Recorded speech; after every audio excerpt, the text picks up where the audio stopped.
Well, Butch, this is a real showstopper. Thank you. Let's see, it's a 34 DeSoto Airflow, right? Yes, sir. Man, and this is a very rare car. There aren't many of these left on the planet. Now, I'm aware there's only 25 others that are registered in the United States. I think Leno has one, actually. Yeah, I'm not sure if his is a 34 or not, but he does have one, yes. But, you know, everybody thinks of the Airflow and they think of the Chrysler Airflow, but this is actually the DeSoto Airflow. Mm-hmm. Man, and the first year for it, right? First year, yes. It was also one of the first unibody cars, wasn't it? Very first. I remember there's some promo where they pushed it off a cliff and then drove it away, right? Yes. Yes, they did. Yeah, I love that. So, I mean, where did you find this baby? It was found by a logging company on a deserted farm in a little place called O'Brien, Oregon. Holy cow. It had been abandoned for about 45 years, for as close as we can figure. So it was no cream puff when you started? No, it was pretty bad. Pretty bad. Pretty bad. And then, now, did you do all the work on it? Well, my buddy and I did. Uh-huh. I did a lot of the design and engineering as well as him and his ideas. He did the fabrication work. Basically, Is it all metal? I was the grunt. But Yeah, it's not. There's no fiberglass. Wow. They're so wild. Of course, the Waterfall Grille is what they're so known for. But then also this sort of almost inverted bathtub body style. It was an odd looking car. But you've done some work. She's obviously on air ride. Yes.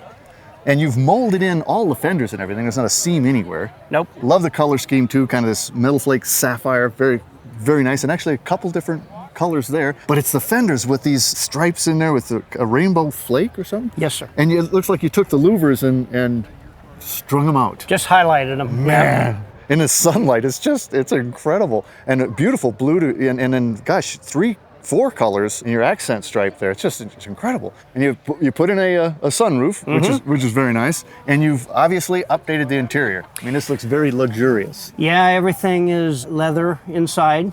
Gosh, and I mean, those gauges say DeSoto, but those aren't DeSoto gauges. No, they were built for the car, and then they were just personalized for the car. But that's the original dash, isn't it? Yes, it is. Man, I love the overhead console and everything, and it flows, you know? I mean, it flows. It's an airflow. Everything flows. Everything flows. This back is gorgeous, though. Sweeping down to a center exhaust, and a very big center exhaust. Yes. What was the theory there? Just balance? Just balance with the tail lights, and we tried it with 2 exhaust pipes, and it really didn't look right. So. Well, for as low as she is, that going that rectangular is a great idea. And these didn't originally have a trunk, did they? No, that was just a solid back, and the only access to that trunk area was behind the seat. Wow. All right, so peeking out of the hood, that wasn't very subtle. I mean, blower and everything. Do you still have Chrysler under the hood? Yes, sir, we sure do. It had to have a Chrysler in it. Could you flip the top for me? Let's look at that engine. Sure, you betcha. Oh, and of course, everything's power. Of course. Of course. And is this a fiberglass hood or? No, it's a metal hood. No kidding? Oh man! And then, is that a HEMI? That looks like a HEMI. That's a HEMI. Which one? It's a 331 Chrysler HEMI out of an old 55 station wagon. What's your blower? It's a 671. Sitting on top of it are? Couple of 600 carburetors. So it goes. It does okay. It does okay. Yeah. Well, man, I got to tell you, this baby is just absolutely beautiful. And I see it's made a few T-shirts in the past. Yes, it's made a few. Butch, I love the flow. Thank you very much. Go with the flow.